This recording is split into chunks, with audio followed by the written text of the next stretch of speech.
Today's episode of Off Color is brought to you by Symbiotic Swag. Symbiotic Swag is an apparel company with a purpose. Wear the change. Carry a message of cooperation, community, and hope into the world. Everything about this company is symbiotic, not just the messages. 15% of the profits from every single thing they make is given to a grassroots organization that fits the theme of the product. www.symbioticswag.com. Enter the code ALLCOLORS to get your special 10% discount. You're listening to Off Color, a podcast where we talk about race and shit. I'm Rebecca Henderson. I'm Dr. Gregory Diggs. I'm James. And tonight we have a very special guest, which takes our black person number from 1.5 to 2.0. We have Langston Shupe-Diggs in the house. Hey, all right. Oh, man. Hello. You have to live up to that intro now. You have to have content. And, It's all good. Yeah. Just do your thing. Okay. No. Okay. So, Langston, you're here. Why don't you tell us a quick little intro, let people know who you are, what you're about. Go ahead. Langston. I'm Greg Diggs' son. I just flew in from Hawaii, where I'm currently going to college. Yay. And I'm an anthropology major. Okay, so a couple things. If people were listening to this, I did want to wrap up my Rappaport situation. Mm-hmm. I know a lot of people did not care about that. Nobody cared that he's a piece of trash. But I just wanted to note that yesterday, Variety released 2 more accusers against Dustin Hoffman. And turns out that the friend of mine who I was kind of defending on Twitter, that we got in the beef with Michael Rappaport, one of the accusers is actually her mother. And That story came out yesterday. So I did tweet Michael Rappaport. Crickets, baby. Crickets. Yeah, you seem to have a lot less to say. Yeah, so he was all over it until... Anyway, so I just would like to reiterate that Michael Rappaport is trash, and he should say that he's sorry, and he won't, but I'm just going on the record to say it, okay? Yeah. Does anyone have any? Well said. I didn't know Rappaport's whole thing. I didn't know he was the way that he is. Like, I before all this, like, I knew who Rappaport was from, movies and stuff and whatever. But I didn't, and I kind of knew that he was like this like loudmouth sports commentator guy, but it wasn't until all of these reactions and watching him on Twitter that I saw that his whole shtick is like this really shitty, like... Yeah, well, and that was the thing. Some of the messages that he sent me were a little bit threatening, actually. And it was just like a creepy, gross feeling. And we reported him to Twitter, and they were like, sorry, that's nothing, nothing wrong with that. So I want the world to know something wrong with him. So anyway, I'm mad about it still, just a little bit. But I'm going to get past it because we have a lot of other stuff to talk about. We do. So big news in the black community, I think, in America. Number 1, Roy Moore has not conceded still. Today is December 15th, and he is still not conceded. He's actually fundraising to get to have money to investigate voter fraud. Mm-hmm. He can't bear to concede, and he'll never concede, I don't think. But what I thought was most interesting about that, I mean, I was surprised that he won. And people kept being like, oh, I hope Alabama does the right thing. I hope they do. And I was like, if they do, I'll be surprised. And there was. Sure. It was a pleasant surprise. Yeah. But it was also disgusting because it was still like half the state or the registered voters. Yeah. I mean, I don't know. I mean, I get that take. You see a lot of that. You see a lot of people who are like, oh, yeah, let's be happy that a Democrat won, but then let's also talk about the fact that, 49.5% of the state liked a pedophile. But it's like, really the issue is, to me, the takeaway is not, oh, wow, Alabama is a backwards-ass place, because we sort of knew that. I mean, to me, the thing about it is that it's like, this is how much America hates Trump. America hates Trump. People are acting like the Roy Moore election is not about Trump, to me it is. Yeah. I really don't think that people really voted against the child predator. I think that really the degree of hatred that America has for Trump is so big that he can't even win Alabama. I think it's a combination because I think if the issue had not come up, I think the election would not have gone that way. Sure. So I think it was a combination. I think you're right, but I think it was a combination of people hating Trump, Yeah. but then that issue of preying on young children was just a bridge too far. Yeah. Just a bridge too far. So I think it was both. Yeah. Yeah, and definitely the Trump connection also working in tandem with the whole sexual abuse stuff is now encouraging more people to actually call for investigation into Trump himself. Yes. So it's kind of good on two fronts. Bad that these two people were anywhere near our government, but it's Yeah. good on two fronts. And I think it's a big thing for the left and for Democrats specifically to keep pushing on this stuff. We just keep hearing that oh, Russia's a dead story. It doesn't poll well. Oh, there's Trump's sexual accusers. It doesn't poll well, whatever. And it's the left needs to do what the right does. Invent these stories. Make them happen. The right literally invents stories. They just make shit up and they make them national news. The left has real stories, and if they don't poll well enough, we just stop talking about them. And I don't really understand Well, that. and we'll see what happens because I agree with you. But there's an interesting thing about the left is they don't, and where I'm from, we call it play to win. You got to play to win the game. And a lot of times the left thinks that we're so smart, and if we just say the right thing, and if we say it nicely, then people are going to do the right thing. And I still like that, but you got to do the knockout punch. And so I'm hoping that this time they continue to press the issue in terms of many things. It's okay, somebody is racist and out racist, bigoted, sexist. We need to really be not acting like everybody's just going to say, okay, Donald Trump is a racist, so we know everybody's going to vote against him. No. Right. You need to be calling that stuff out. And just like in this case, when you're talking about someone who's essentially a pedophile, you got to use those words. Sure. You got to use those words. We can't just sit back and say, oh, well, everybody's just going to get this. No, you got to, you can still be responsible about it, using your words, but you've got to use the words. Sure. And I'm not going to use the term political correctness because this is not what I'm talking about. But what I'm saying is it's time to disrupt this aura of politeness. And here's the other thing about that, because the other side has been disrupting it. And so I think that our liberal and progressive sides, if we really want to win, we have to drive the points home. And I think we can drive the points home just by using our words and still being responsible with it. We don't have to lose our minds. We don't have to point our fingers. We can just say, hey, and then even hold it the mirror. How do these things align with conservatism and silent majority in terms of morality? How does that really work? And I would be pressing the other side.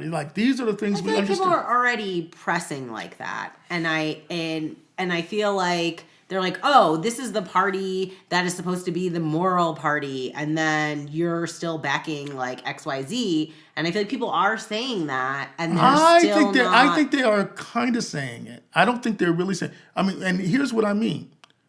Use the word sexist. Use the word pedophile. Use the word sexual predator. Use your words. Use the word lie. Use the word lie. I can't get over how often I hear these crazy formulations about Trump. The president said a thing that was not accurate. Right. We have a word for that in the English language. Use it. Right. Even Say alternative it. facts is cute. And I actually like that. But liar works. Keep it simple. We have this old school politeness, as we've pointed out. The new school conservative, they don't recognize elections. They don't recognize science. They don't recognize basic facts. But we're still sitting around playing polite, tiptoeing around the fact that the president is a traitor and a liar. But I feel It's like I very say weird that to every me. day. You say it. You're not on television. But I could be. If anyone Not wants to yet. contact me. Wait, but can I ask about, and this is taking us a little off race and more into the world of just kind of talking politics, but like the thing about play to win is such a big thing that people on the left talk about, and sometimes I talk about it too, but I'm starting to kind of go in a different direction with that because the play to win people were really big, for example, on the idea that like we shouldn't encourage Al Franken to step aside because a Republican wouldn't. That's do not it. playing. That's And not. we How should is that play to playing win. to win? Well, because the idea is the other side doesn't clean their house, and all we're doing is threatening our own seats and threatening our own So dominance in particular I regions. think so. We have a little disagreement on that because I think that their insisting Franken to resign was a play to win move. They were like, I agree with you, actually. I agree with you. No, talk about it. No, because I think that's true, and it's not disagree. No, spoken about. it was like we are going to make a clear distinction because they love Al Franken. I love Al Franken, know. but they wanted to That make old a pervert. clear distinction between what's going on and how they are going to handle business, Yeah. and how the business is being handled on the other side. I do think that was a play to win move, and what I like about it is, again, it wasn't a vitriol, wag your finger at the other side in your face. It's like, you know what? We're going to take care of our stuff. You know, we're going to take care of our Yeah. stuff and then watch how the other side doesn't. Yeah. That's a stark contrast. And that's what I think people need to do. That's a play to win move to me. The one problem I have with that, though, is that a lot of times when assuming that people will just automatically be morally like, oh, I see you, cleaning your house, and I do see that that's better than what my party. I mean, I feel like people usually just go with what's easiest for them, and a lot of times what's easiest is not being a good person, Right. Because it's super easy to go, So what well, do you think? So in the elections then, so 2018 will be here before we know it. What do you suggest that the Democratic Party does in terms of, do you think, number one, do you think they should play to win? And then number two, what kinds of things should they do? I think they should play to win, and I think that the first step to doing that is going, hey, we're also awful sometimes. These are the things we've done that are awful. Let's fix that, and then fixing it. Like, not just saying, let's fix that. Going, all right. here's what we've done that's bad. Let's encourage fixing. And then that'll help it, because then people see that stuff is being fixed, and then it's hard to argue, oh, well, you're bad too. But it's like, no, we're actually actively saying, this is what's wrong. This is what we're fixing. We're fixing everything. Here we go. Can All right. you imagine if liberals or Democrats of today brought a reckoning to Bill Clinton today? Oh, Can you imagine the message It that is- would send so, if it was right. the Republicans could no longer say, you guys have sucked up to this scumbag who is almost So, certainly guilty of rape you're for making the me last 35 years. Yeah. You're making me smile because until you said it, I couldn't imagine it. And now I can imagine it. And I'm sitting here smiling because in my mind, it would be symmetry and poetic justice if America gave Bill Clinton his sister soldier moment. Well, yeah. Wouldn't that be something? Yeah. Maybe we can mean, make it happen. He's Hashtag. hashtag. We can't bring down Rappaport, but we're gonna get Clinton. We can't get Rappaport. We're getting Bill hashtag Clinton. get Clinton. But no joke. I don't know when's the last time you reviewed the allegations against Clinton. Even if you just pull up the Wikipedia, man, the '90s were another planet. Yeah. Yeah. That man is almost certainly guilty of rape and never even had to talk about it in public. So it may be different, but I think it's actually the same. I think the common theme is for a long time that overlaps in the 70s with Bill Cosby, that overlaps in the 80s and the 90s with Bill Clinton. This is how men were operating, especially men with power. And so I'm not sure how there's difference in the responses, but part of the reason why Bill Clinton was able to sort of be Teflon on that is because underneath it all, that was part of our culture. Right. Oh, You and know? it still is. And Sure. that's why I agree. That's why I'm on my women only tip. And so when you're like, let's fix it, I think the only way to fix it is to get rid of all the dudes, and then we're just gonna have women of color in power all day. All right. Well, all good the luck. time. Good luck with that. To connect back to the Roy Moore thing, I think it is important that you said the women of color, because 63% of white women in Alabama voted for Roy Moore. Yeah. Oh, Although, So, but I do have one caveat. Omarosa and Stacey Dash are not allowed to hold any political office. Okay, They can't even home. come to the barbecue. They can't come to the That- barbecue. They can't come to a cookout. They can't come home. They are banished. can I ask you a question from honest ignorance? Yes, What did Omarosa do before The Apprentice? Why is she famous? she was on Real Housewives. I thought. Oh, I don't even know. No, She was on Real Housewives of somewhere. Okay. And then she went on The Apprentice. And so she was just, typical reality star kind of person. Nobody really cared that much about her. And then all of a sudden she's like, Now she wants to write a book and thinks that people are gonna like read her book, especially people. Well, of no. color. She doesn't think people are going to read her book. She thinks people are going to buy yeah, her that's the book. key. Yeah, That's the she key. wants people to buy it. Bam. Right. yeah, well, because she needs Yeah, money. good luck with that. Anyway. Well, I mean, that's a good segue, obviously, too, and we need to talk about what garbage the white vote was in Alabama and generally. But I did read a statistic that was really interesting that I didn't realize. So yeah, the 63% of white women voted for Moore. But those exit polls also broke down evangelicals versus non-evangelicals. Oh. Non-evangelical white women voted against Moore in the same proportion as evangelical white women voted for him. So what that means is you're talking about something like 75, I'm making up the numbers, 75, 78% of evangelical white women voted for Moore. Yeah. Now, of course, most white women in Alabama are evangelical women. The minority who are non-evangelical women voted for Doug Jones 75 to Right. 78%. And see, and those kinds Yeah. of things are what I'm talking about that need to be sort of highlighted by the Democratic Party. And I mean, like, in your face highlighted. Like, what does it mean to be an evangelical Christian that is all about morals and you vote for a person who is immoral? Okay? Other things are coming up, like whether the new tax proposal passes or fails. Democrats need to stop just sitting back and saying, "Oh, the American people are going to figure it out." No, you tell people, and then you tell them by confronting conservatives and saying, "Well, wait a minute, what does it mean to be a fiscal conservative, and then to propose and pass this kind of tax program?" Progressives and Democrats have to spell it out and drive it home and not keep sitting back like, oh, everybody's smart, which I'm not saying everybody's not smart, but you've got to play. You got to be in the game and you've got to play the game. You've got to be hard in the paint.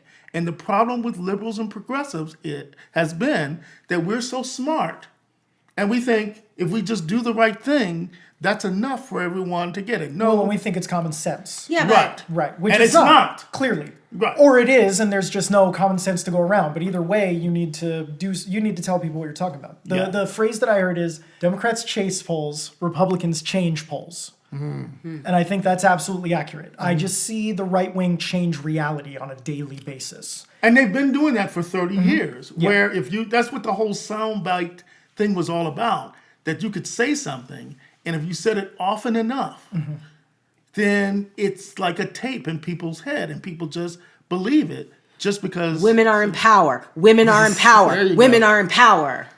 All right. Do we Good believe thing. it? Well, we'll see. This gets posted on Monday. And then by Tuesday, women should be in power. There you go. There you See? go. You see That's what I all have we to had deal to with? do. You see what I have to That's deal all with we on had to here? do. But okay, Oh, this God. all seems like a big segue into the big topic of the way different demographics voted in Alabama. And I feel like you had some stuff to say about that. Well, no, okay, I did, but it was more about this idea of Black women saving America, right? Yeah. And it's just this it's almost like a trope now, right? It's this huge narrative from almost like the minute, because I was online the minute Doug Jones won, and I pulled up Twitter to see what was trending. And this big thing that was trending was showing the exit polls, showing that the Black vote is the reason Doug Jones won, and specifically doing this big thing of thank you, Black women. Well, one of the reasons that always ends up being surprising in Southern votes when the Black vote, because I think a lot of people in America assume that there's no Black people in the South anymore because everyone left after slavery, which definitely is not the case. And so, a lot of people I feel like Democrats and people do think that when they're thinking of the South, they're thinking of a white person on a horse with a cowboy hat and a gun. Yeah. And just, that's the only person that lives in Alabama or lives in Texas or lives anywhere. Well, it's ironic in a place like here in Denver, too, Yeah. where people basically walk around thinking, I bet if you polled the average Coloradan, they probably believe Colorado is more diverse than the South. Yeah, but Wow. it's- I bet you they do. That would be That would be an I interesting think you're experiment right. to do. Yeah, I think Yeah. you're right. Well, I guess if you're from the South or your family's from the South, like my family is, right? yeah, Then I know. Yeah. And that was my thing. I was like, thank you, Hendersons of Alabama, because I know my family voted the right way, right? I already know that. They're not going to vote for no old... creepy white man. Oh, no, wait. I'm going to say the words. Yes. They're not going to vote for a racist pedophile. It's pretty bad when pedophile is not even like the first thing people mention as why you shouldn't be in office. I mean, that guy. Ugh. Okay, so let's talk about our queens. So, one of the things that I was excited about that. I was like, ooh, I like that. Black women are getting credit for this victory, Absolutely. and I wasn't even upset that it was like, because then people, I'm on Twitter too, right? And they're like Black men too, because they voted 95% or whatever. 92. And thank you. Real time fact check. No, but I just felt like, yeah, Black people saved that election. Well, Particularly yes, Black women. yes. Because Black women are the ones that are organizing, they're driving the bus, they're doing it, they're putting in the work, and they're bringing everyone and all the church folk and this and that. I mean, I'm assuming that's true. And so I feel like they're putting in the work, and they've been putting in the work since the dawn of time. Well, and they need to get their proper respect for that. Yeah. They've been putting in the work, but overlooked. And actually, before this year, or just before the last election and in aftermath, a lot of Black women in the Democratic Party anyway have been saying, you all might want to stop taking us for granted because we're the ones that are always there. And so I am excited about Black women getting their proper respect. And I've been seeing the black. I'm gonna say backlash. That was a slip, but the backlash of Black men who have been even in this week resenting Black women getting all the credit.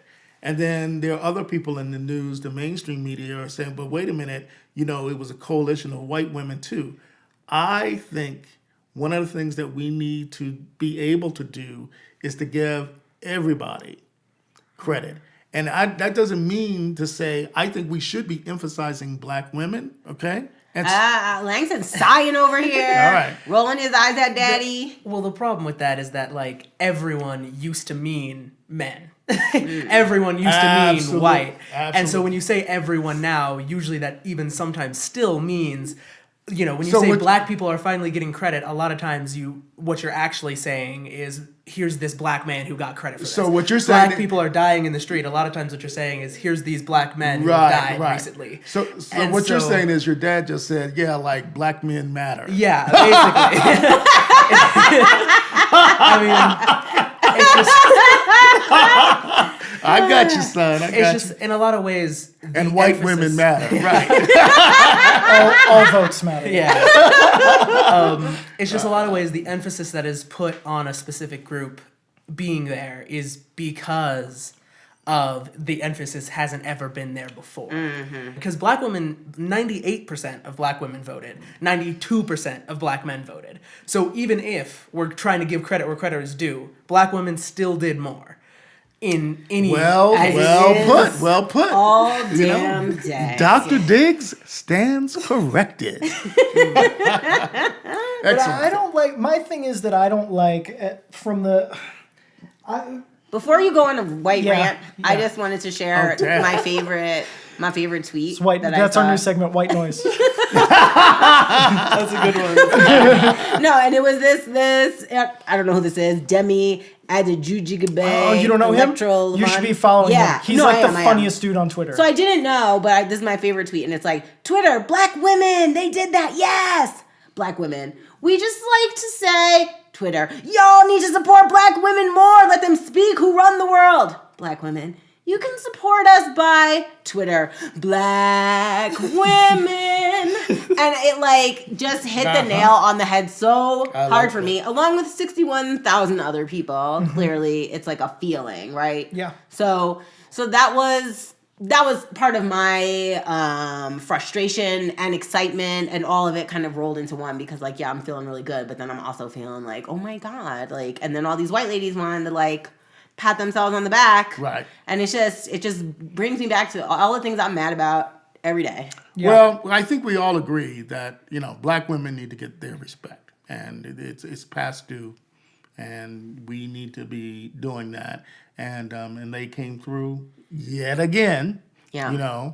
And we need to appreciate so that kind of stuff can Can I also continue. share something that I just learned today that I don't know if this will make it in, but Zerlina Maxwell, she's a writer and a speaker and she's on this podcast, Feminasty, and I was listening to it today, and she gave a little known fact about Hillary Clinton's campaign. Hillary Clinton's campaign had the most black women working for her campaign of any presidential election in history, including Barack Obama. Wow. And so, there was a lot of obviously like problematic things that she had said and this and that, but I just felt like I was really surprised to hear that, that like that was a huge part of it. And the other thing I heard Zerlina say today was she had a quote from her essay, and it was something like, black women keep trying to save America, but y'all don't want to be saved. Right. Something. Well, something and, like and, that. and let me drive that point home, and why this Alabama election and our celebrating black women is very, very important, because what was happening during the Hillary campaign and then in the aftermath of it was the Democratic Party's response was, oh, we've been ignoring our working class white men, and we need to start emphasizing that.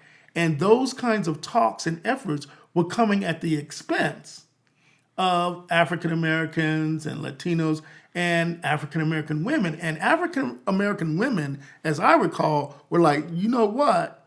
Y'all better start paying attention to us. Yeah. Because we know we've been there. And so this election was important because it might be an opportunity for a reset, because it did start to look like the new effort of the Democratic Party was to really, really make sure that they were courting the working class white males. And again, I'm going to say, we need to include working class. No, we don't. Subjugate them. Sorry. Well, good luck again. Good luck I'm with on some that. revolutionary shit. But I do think the point is that we don't need. Of course, you should want everybody to vote for you, Right. obviously. But the thing is that you don't need to court working class white males. You just don't. The notion, to me, I don't understand why the takeaway when a Democrat loses an election is, well, let's see. We, by and large, carry young voters, urban voters, and voters of color. But God, why didn't we get those 12,000 ex-coal miners in Pennsylvania? Who gives a shit? Why don't you go after the people who already like you but aren't inspired? And I think that the conversation about saving, black women save the election, etc., the thing that bugs me about that is it still implies that they're like, oh, we need them to swoop in and give us a nudge. No, why don't you acknowledge that this is your base? Right. I see. I can see that. I didn't know where you were going with that, but Well, I knew he was going on a rant. Go ahead, White Chains. Go ahead. No, but I like just- that. I like. I mean, that's the thing to me, is that it just seems to me that Democrats need to start accepting that these votes are not additional votes. This is your base. And if you are not going to start appealing to that base, then you need to understand, if you're never going to win the angry old ex-coal miner who's going to be dead in 5 years. Who cares? I love how you can like sum up my like emotions with your like concise. That's what I'm here for. I But really- Langston's trying to say something. What are you Wait, trying to say? I'm not done. I'm just saying, because that was my whole thing with, I was so mad about Right. Hillary Clinton and Bernie Sanders. I was Right. like, get these tired old white people out of here. Sure. And I was like mad about it. Yeah. Right? I just wanted something different. And then I wanted Hillary to pick a different running mate. I wanted more fire. Well, and also, it's not, and I'm going to let you say what you're trying to say. It's not new. This is the other thing that gets me. Right. Is people keep talking about this like sea change that's happened with Trump and everything, because we think of things in terms of narratives. And so we think, oh, we've entered this Trump chapter and like this is what happened. And I had somebody say to me the other day, well, if most white voters are racist, how did Barack Obama win 2 elections? Sorry, I'm cool. Well, here's how. He fucking lost the white vote both times. That's not new. Like the idea that that this is a new demographic shift is just completely No, the fake. demographic shift The has white been vote coming. goes to the shitty candidate every time. So who are you going to start appealing to? I just Langston. yes, yeah. your turn. Sorry. You can no, it's talk, okay. honey. Just to build off that, actually, in a lot of ways, a lot of politicians have always viewed the white vote as the vote, like the default. And so when we consider, even us here considering the black women vote as like a big integral part, it's because we assume that that's different and that that's earned versus something that's just integral. And so when we're thinking about like, oh, Barack Obama won because he lost the white votes both time, but other people came together, we're talking about that as the colored vote versus the white vote instead of the people's vote. You're right. Which is where a lot of American politics goes wrong, is because a lot of it is about trying to balance, oh, who am I going to appeal to versus I don't care about these people at all. Wow. What we should care about is the Americans that live in the country and are here, and those overseas, of course, but like everyone, all the American people should be considered as a lump. Everyone should vote. Everyone should be appealed to. And it shouldn't be about, oh, well, this part of my campaign is going to be specifically about working class white men, and this part of my campaign is going to be specifically about black women, or this part of my campaign is going to be specifically, Latino. Like, I want to go for the Latino vote right now. It should be, I'm going for the American vote here, and I'm going for the American vote here, and this is what this looks like. Right. And so I think that all these people have important differences and it affects how they vote. But in the large scheme is that the white Americans are Americans and black Americans are Americans and women are Americans and everyone is Americans. And He so, sounds like Barack Obama. You guys heard it here first. How old do you have to be president? 35. 35. There is no white America. There is no black America. There is no Latino. There is only the United States of America. oh man. Okay, well, Wow, that was great. I know, and I just totally disagree with you. So, That's okay. That's all right too, right? no, I mean, Yeah, I want to hear that. Yeah, it's say not. your It's thing. not. I'm We're kind just of talking. kidding. I'm kind of kidding, but I'm not, because I feel like I almost hear like this undertone of, oh, we shouldn't have identity politics, and it's like, how can we take our identity out of our interests? That's not what I heard him say. I know, but Yeah. I feel like, it's like that.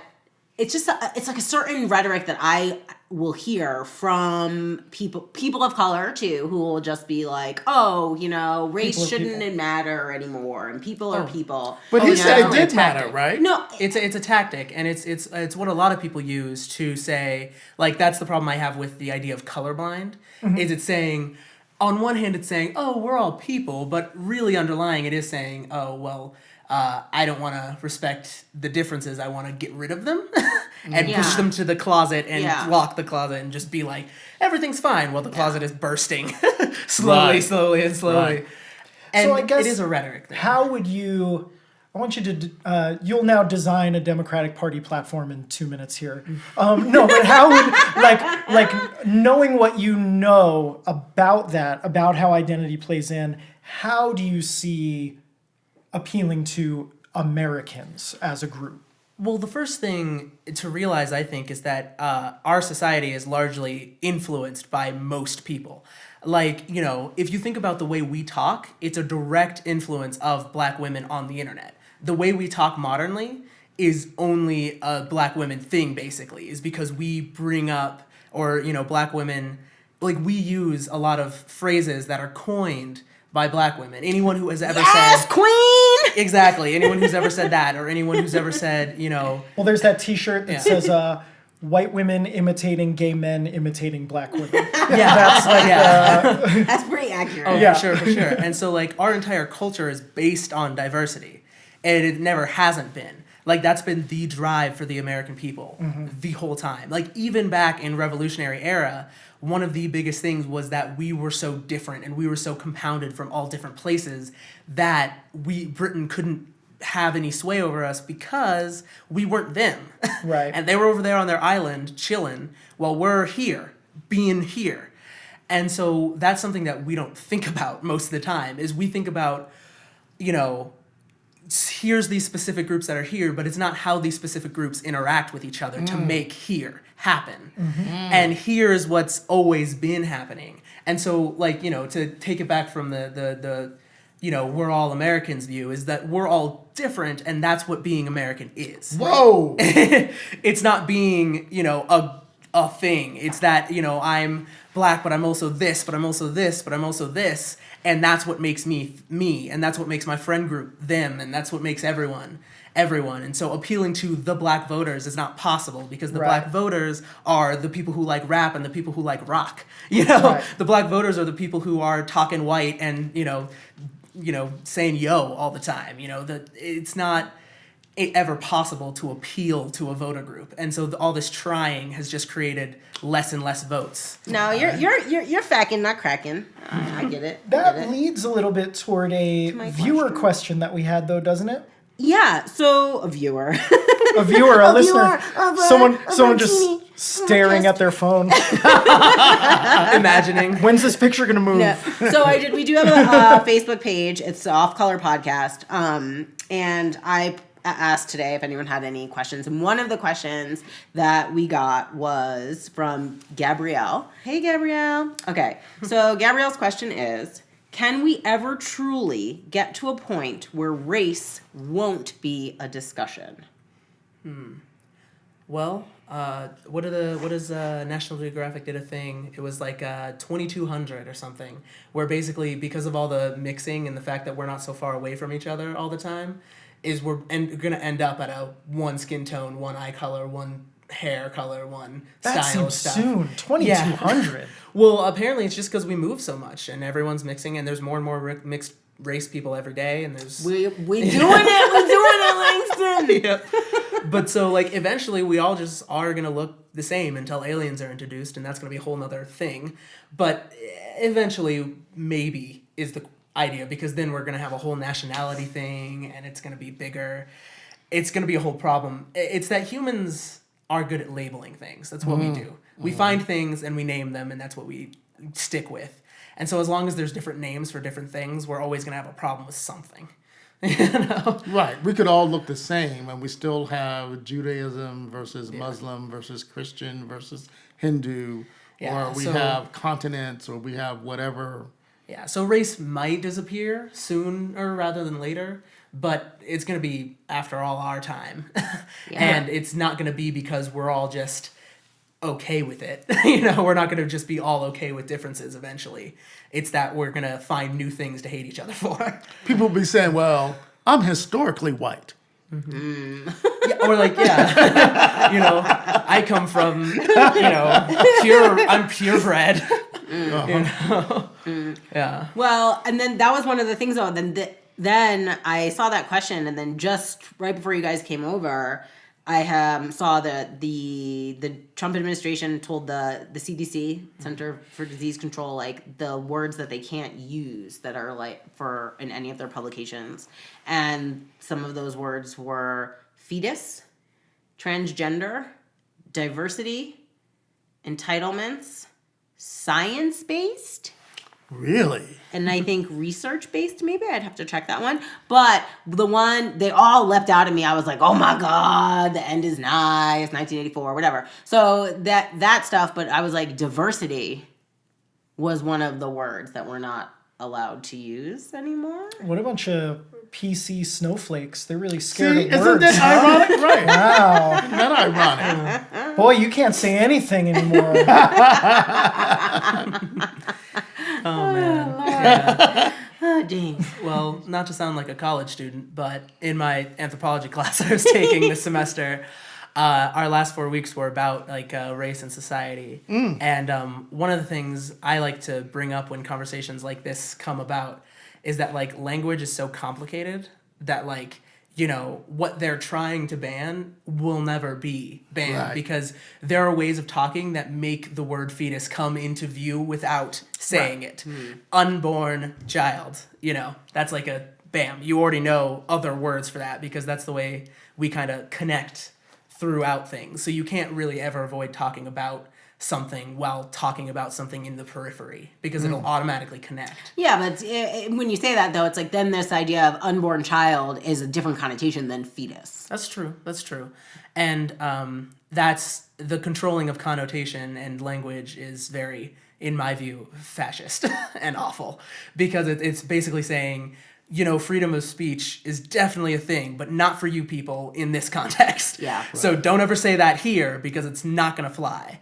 And that's, you know, a lot of times the way people start to be a little too controlling and a little bit, you know, into the World War II But territory. I think you're also saying that it's fascist for sure, but it's also hopeless. It's kind of stupid. You can't do It's a it. stupid thing to do. Like censorship is always stupid. It's any time. I mean, from the time I was a little kid and I realized that like my favorite songs on the radio were censored, and I was like, well, I know what the word is. Like it's in my brain anyway. Like even though That's what you're saying. Yeah. It's like You ban a We're word, always- but we know. yeah. Yeah. And so like, you know, this idea is futile and fascist to make an alliteration. And so they're trying, but it doesn't matter. And so like, you know, it's just basically an annoyance at this point.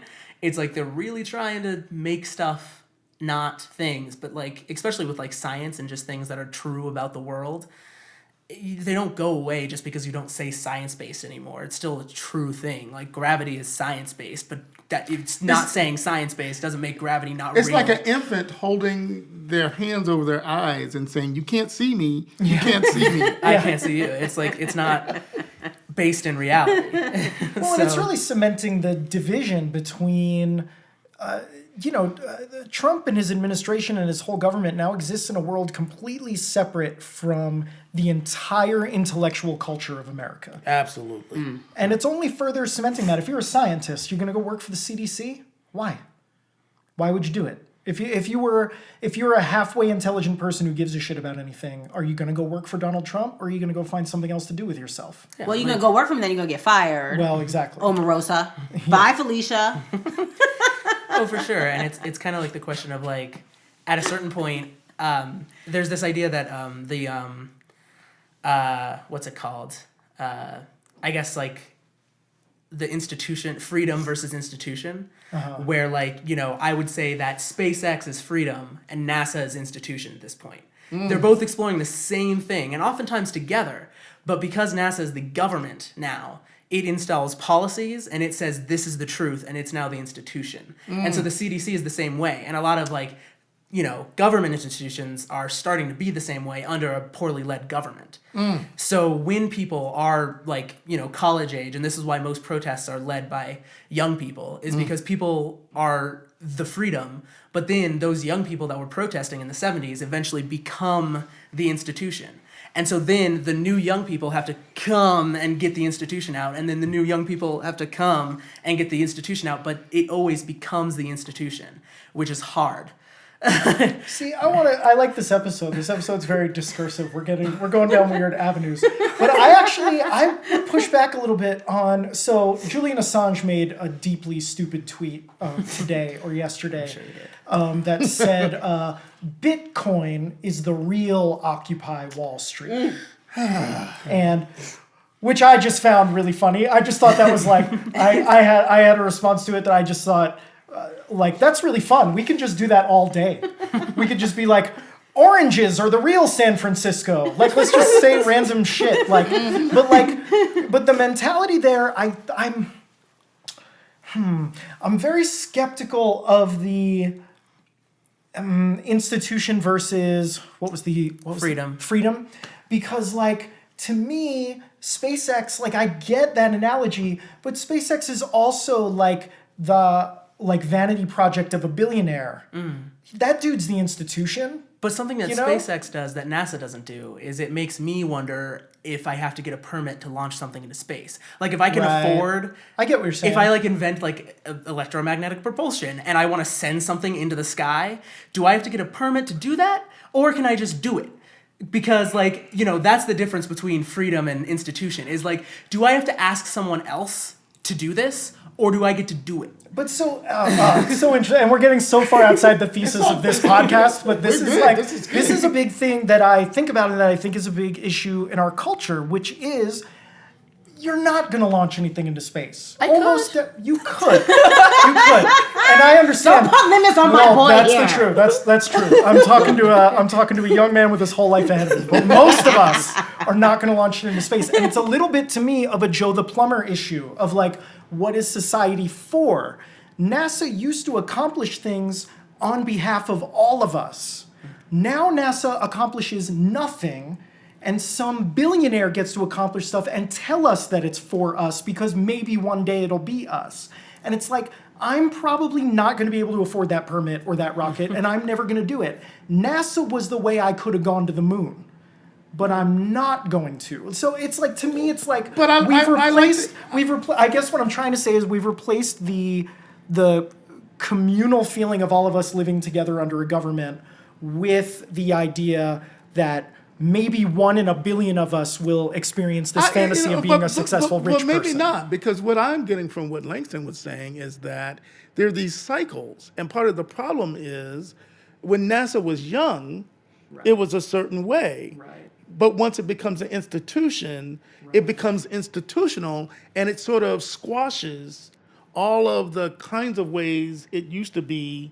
Oh, for sure. And, like, to bring it back to the words that are being banned by the Trump administration, a lot of that is because those words mean something to the institution. When, the institution says, when the people say diversity, the institution hears, affirmative action or something. Yeah. When people say fetus, the institution hears pro-choice. When the institution says science-based, the institution hears fake news, Yeah. And so it harms the people who are in charge because the people who are in charge are not right. And so it's hard when the people who are in charge aren't right, because the people who are in charge are almost never right, because they're trying to be in charge of millions of people, which is hard to do. It is. And you know what, y'all? We're going to have to take a little break right now. Okay. That's true. So, whew.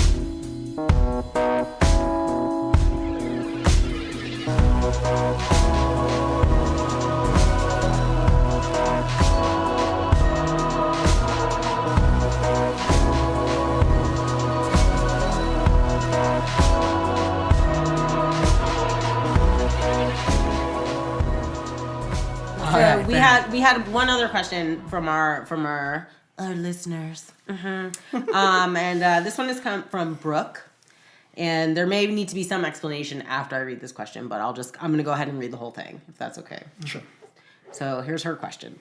How do I deal with the hurt I feel when my neighbors dismiss and mock my desire for our community to change its name to something that doesn't honor a KKK member?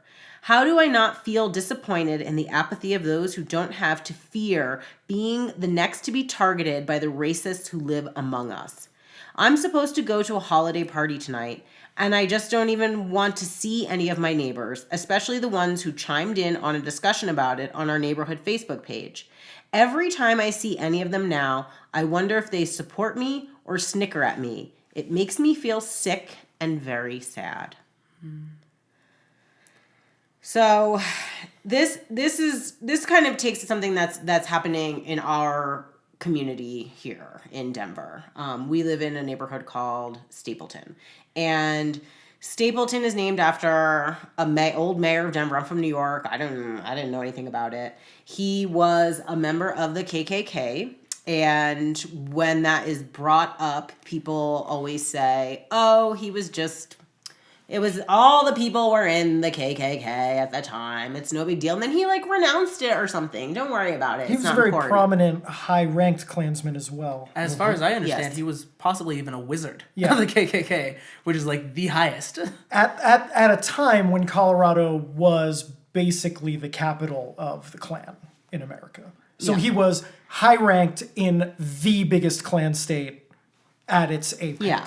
So just to clarify, he wasn't just a white guy in the Klan. Right. Like he Right. was. I think white that's guy in the important Right. because it gets really glossed over. And so something that's been going on here, Dr. Diggs is far more involved in it than I am, but it was this idea of trying to change the name of Stapleton because people don't want to live in a neighborhood that is named after a Klansman, which sounds pretty reasonable to me. When they first started talking about it, though, both my husband and I were like, there's a lot of other things to worry about or whatever, and we weren't particularly concerned about it. I was more concerned that nobody knew, that everyone was surprised every time. And they would be like, I'd be like, that Stapleton was in the KKK? And they'd be like, what? And they would be upset. And then when we wanted to, get the conversation going, the reaction to people wanting to change the name was the thing that made me want to become more involved. Because What was the reaction? the reaction was, you need to just get over it. If I don't want to change the name, that means I'm a racist, and I don't like you thinking that I'm a racist just because I don't think we need to change the name. And a lot other things happened. We have our Black Lives Matter signs, and then that it's okay to be white sign thing was going around. And there were just things happening. My husband and I are in a Facebook group, and somebody went off and was sort of defending this kind of white supremacist talk, and that person was our doctor. And so now we can't go to our doctor anymore because we think our doctor is a racist. So it's a lot of stuff is happening around that right now. And this woman's question, Brooke, she's feeling a certain kind of way because there has been a lot of coverage. This is very local, very specific to Denver. But It is, but it's very American, right? Yeah, There's no. so much of this everywhere right now. And Yeah. the pushback makes sense to me because if I would give a description of the neighborhood, I think the first question out of a lot of people's mouths would be, dang, is that place named after a KKK member or something? Wow. just even my experience, which I think is very similar to Brooke's experience. But your experience, you moved to Stapleton when you were 3 years old. You're one of the first residents of Stapleton. Yeah. I just want to say that. And you've grown up here and are now 18 years old. And I would also like to say Langston is half black and looks black by what American standards would consider black, right? Very much so. So, but I feel like that colors his experience in Stapleton also. Yeah. I just want to point that Well, out. I was going to say, white people in Stapleton would not share your view of themselves. Oh, definitely. White not. people in Stapleton believe that they live in a modern, diverse community. Well, because I would say that most people don't like to feel bad. And Sure. when they're accused of being bad, they don't accept it. Sure. But I don't know, my experience is very similar to Brooke's. It's the idea of I would say that most of my life living here, people have not assumed I lived here. People have been like, oh, what neighborhood are you from? While I'm across the street from my house, about to cross at the light. And I'm like, oh, I live right there, and they're like, oh. Yeah. And it's like an O that's a little too long and it And says a little something too different. high. Yeah, It's it a says high something a O. little different to Yeah. me. Or like me being with my friends, and like my friends are not necessarily the most diverse. Like even just me, or like my dad told me a story once about how I was with my friend Julian, who's white, and we were playing in the Stapleton Park, and a couple of different Stapleton parents came up and asked him what he was doing here with the white kid and this brown kid. They were like, "What are you doing at this park?" It's like, yikes. Or like the fact that the pools used to be free, but then all the black people and Latino people from Park Hill started coming in, and now you got to pay for the pools all of a sudden. Oh my you God. know? The first time I came into Stapleton to swim with some friends, spent like $80 with the family to That's Stapleton. crazy. It's wild. Yeah, no, Yeah, so and like, there's a reason for that. The And pools so are if nice. if I was saying all these things, not $80 nice. or even my favorite story that I've ever heard is when like the white woman in Stapleton called because she thought her house was being burglarized, and she called the police, and the police came and they were black, and so she called the police again because there were two black people impersonating officers. That's the neighborhood we live in. That's where I'm That's from. I have to say amazing. that to people. Then I have to say, oh yeah, that place I'm from that sounds super racist? Yeah, it's named after a racist. So pieces kind of fall into place. People are like, I see, I get it. And that's the problem with the name, is that the name is accurate. Well, so on Monday, I think it was Monday, there was a meeting, local community meeting, and everyone got to speak and kind of talk about how they felt, if they were for or against changing the name. It was sponsored by the Stapleton Development Corporation, the Stapleton Foundation, and hosted by the Stapleton United Neighbors, which is the neighborhood association here. Yeah. Thank you, Dr. Diggs. And that's what is the neighborhood association here? Is it an actual people pay HOA fees and stuff to them, or it's just like a group of people? So the HOA is a different, That's a different thing. organization. And we also pay them, but And you do pay them because they do maintenance. They do a lot of different things. But the Stapleton United Neighbors, and I will say that I'm one of the founding board members. It really is just it was organized as a voice of the residents to some of the existing entities like Forest City, or it might be Denver Public Schools, or it might be the Stapleton Development Corporation. and then it became an institution. And that's right. And it became I think that's spot on. It became an institution. And if you don't know, Langston, part of what happened with this new change the name effort was Charlottesville happened. And then the neighborhood association, Stapleton United Neighbors, reacted very, very quickly. Actually, let me say another thing. Charlottesville happened, and then there was some vandalism at Isabella Bird Elementary School, and part of that is that's a newcomer. It has a large newcomer population, and there was some swastikas and hate, graffiti on. And so Stapleton United Neighbors, as a neighborhood organization, reacted very, very quickly and said, given Charlottesville and given what's going on, we want to make a public statement, open letter to the community, that we do not support those kinds of racist actions and behaviors, and we are against any symbols of hate. We will not tolerate any symbols of hate in our neighborhood. But it's on Stapleton United Neighbors letterhead. Bam. Yeah. It's like, you are a symbol of hate. Right. And so this new activity that we're involved in now was actually sort of stimulated by that. I mean, and I'm talking like it was like August. It was like August. So I'm just catching you up on why it's up again. Like you said, this has always been issue. Yeah. But I know I really interrupted Rebecca. No, you didn't. Okay. I just was thinking about Brooke, and I was thinking about that meeting, because I came to the meeting about halfway through, so I missed some of the speakers. And, I'm not the kind of person that is like shy or won't speak out. I know that's very shocking to everyone. But I didn't go up there because I really thought I was gonna like go off and go crazy, and that was why I did not say anything. And it was because I happened to come in right when the dude was talking about that he was against changing the name because his family's Catholic and Catholics were once a target for the Klan, and he doesn't mind the name. And I was like, my head was like exploding, you know? Catholics were definitely a different type of target. Well, it was just too much for me. Stuff. Yeah, exactly. It was too much for me. Also, there's still, Catholics are not a target for fucking Stormfront, which still exists. Yeah. Right. Like, Yeah. so Yeah, offshoots. we're of the having a Klan conversation in 2017. Right. And so that was so I felt upset. Like I felt like I couldn't say anything. So here, okay, yeah, go ahead, yeah. Oh no, that was it. That was just I didn't say. So here's a thing that I'm not sure that I have an answer, which is not unusual. But I hear what you're saying. I hear what Brooke is saying, and I'm not sure that I have an answer for that. But I want to say it in terms of this. It is upsetting. It is hard it is emotional.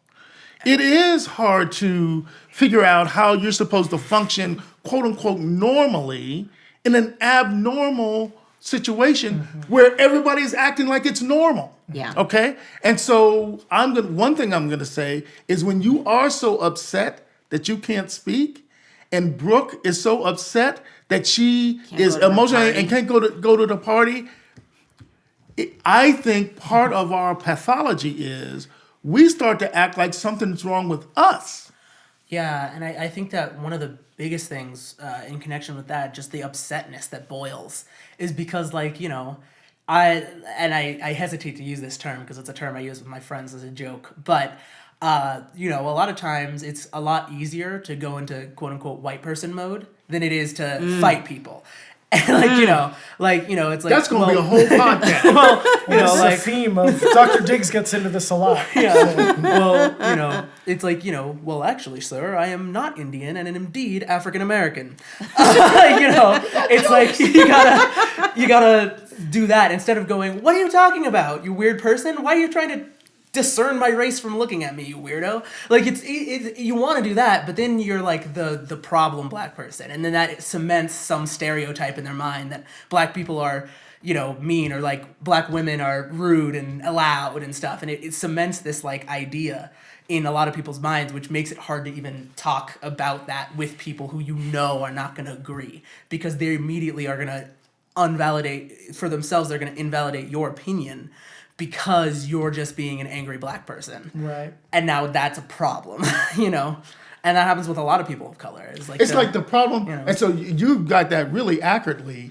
And even if you do it in white mode and just use certain words like racism, white privilege, white tears, you can do it civilly, right? But you they can do it still lose their they lose shit. they lose lose their their shit mind. every time. Yeah, and it's because of a connotation they have of what a black person is and what a black person talks like and what a black person does. Their idea of black is so convoluted into this against white view, is like their automatic default black person is about to punch a white person. And it's Latino. Yeah. And with women, I get tired of and it can be women in general, but it can certainly be black women. It's like, why black women have an attitude? It's this thing where maybe people don't have an attitude, but it's something about we're supposed to be sort of grateful for our own oppression.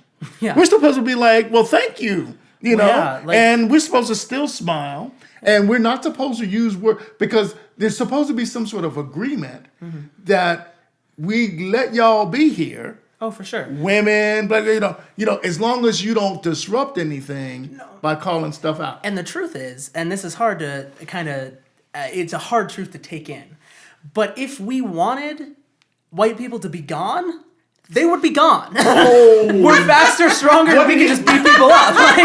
And plus, apparently, according to a lot of people, we have all the guns, so we would just be taking you guys out. And we're not going to because we don't want that. We just want some mutual respect. And I think that's fine to ask for in a lot of ways. It's like, Richard Spencer talks about what you did while we're talking about the KKK.